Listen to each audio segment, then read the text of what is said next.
A sad day for Missouri. State Auditor Tom Schweich dies of an apparent suicide. Good evening, everyone. I'm Jim Reek. And I'm Brittany Pieper. Clayton police officers responded to a call at Schweich's residence this morning because of a self-inflicted gunshot wound. We have team coverage on this developing story. First, KOMU 8's Ariana Poindexter is live in Clayton, Missouri, where the police department held a news conference regarding his death.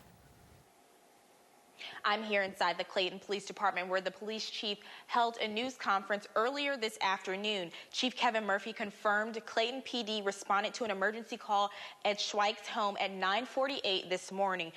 There they found the 54-year-old state auditor dead with one single gunshot wound. There was at least one other family member at the home when police arrived. Police say at this point in the investigation, all signs point to suicide.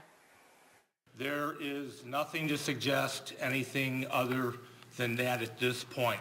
We are conducting a thorough investigation, and we're doing what we would do in any similar circumstance. Everything at this point suggests that it is an apparent suicide. At the news conference, there were questions about drug or alcohol abuse, mental illness, and even possible political problems that can explain what happened today. The chief reiterated it's early in the investigation and they do not have that information, but they say friends and family have been cooperating with questioning. We'll continue to follow the latest on this developing story. Reporting live in Clayton, Ariana Poindexter, KOMU 8 News. The mood was somber at the Capitol today as news spread about Schweich's death. The news caught many workers off guard, including a longtime journalist who has spent 40 years covering politics at the Capitol. KOMU 8's Tom Cackley joins us live from Jefferson City with the details. Phil Brooks has served as a reporter and an editor at the Missouri State Capitol for more than 4 decades, and today's news about Tom Schweich's suicide, Brooks said that it was a first for him. Brooks compared Schweich's suicide to the death of Mel Carnahan back in 2000. He characterized Schweich as an excellent source of information and someone who is very friendly with reporters. He also described him as an outsider, someone who is not a politician, and someone who was extremely bright. Brooks also says the next story to watch in the coming days is who Governor Nixon will choose to replace Schweich. So Democrat Jay Nixon will be in a position to appoint somebody to replace almost the entire term of an elected state auditor.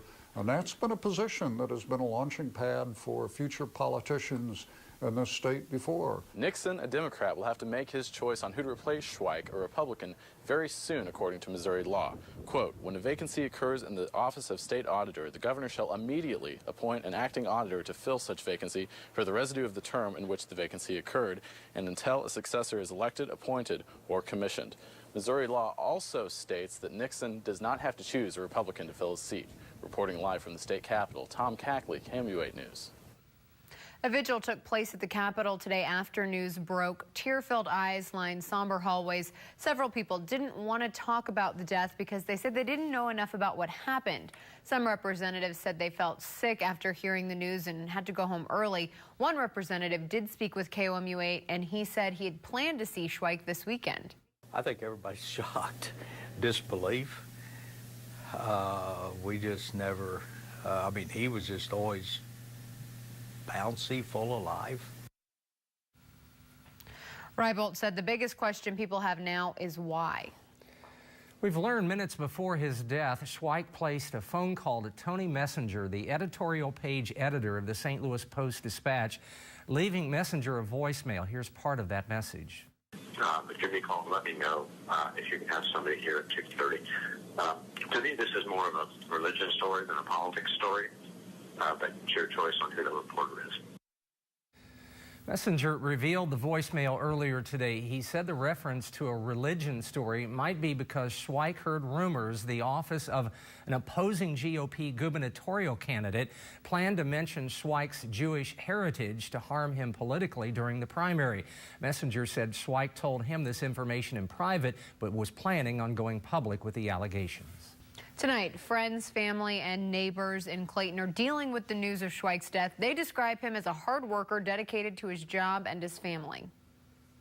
He just always did everything so well and was determined to.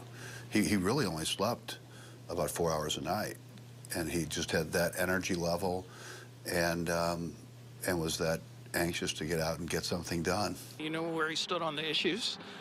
You might not have always agreed on where he stood on the issues, but you could respect where he stood. and he also is a really hard worker. I'm just very saddened for his wife, his children, and for the state of Missouri, really. I think it's tragic for everyone.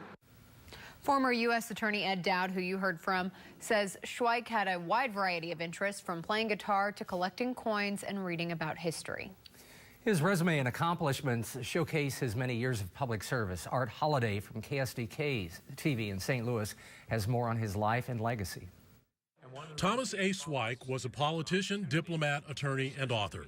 Born in St. Louis, Schweich received his undergraduate degree from Yale University and law degree from Harvard. He was a partner at Bryan Cave Law Firm. Schweich's public service career began in 1999. He was named Chief of Staff for former U.S. Senator John Danforth's investigation of the 1993 FBI siege of the Branch Davidian compound in Waco. Schweich was Chief of Staff for 3 U.S. ambassadors to the United Nations. During the George W. Bush administration, Schweich was the highest-ranking international law enforcement official in the U.S. State Department. Schweich served as U.S. coordinator for counter-narcotics and justice reform in Afghanistan.